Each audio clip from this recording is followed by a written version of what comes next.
O que é senso comum, né? Essa forma espontânea, né, cotidiana e não sistematizada pela qual as pessoas interpretam o mundo social. E quando eu falo de senso comum, não é só de opiniões óbvias ou de falar aquilo que todo mundo já sabe. Isso diz respeito a uma visão de mundo historicamente produzida e formada por hábitos, por tradições, por valores morais, crenças e preconceitos que se adquire não a partir de uma visão pura e neutra do mundo, mas a partir de um filtro ideológico. Ninguém nasce com senso crítico, certo?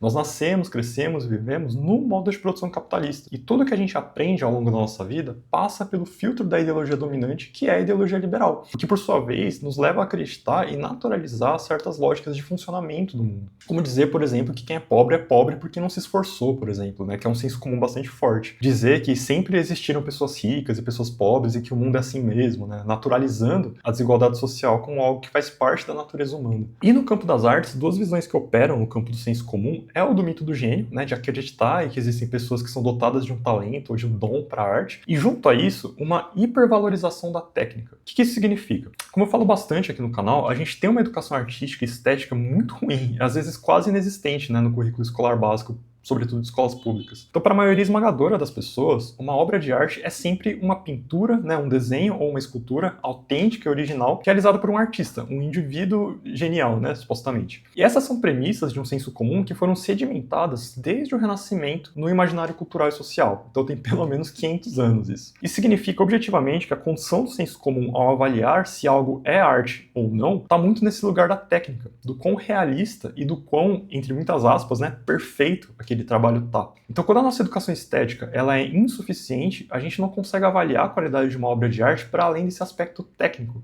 que na superfície é mais fácil de visualizar e de compreender. E nisso entra uma dificuldade muito grande de discutir o desenvolvimento da arte, sobretudo a partir do século XX, né, quando essas categorias fixas em torno da arte foram totalmente estilhaçadas. E hoje, as artes plásticas operam em muitos outros campos para além do desenho e da pintura, né, pensando no caso em intervenções, em instalações e coisas do tipo.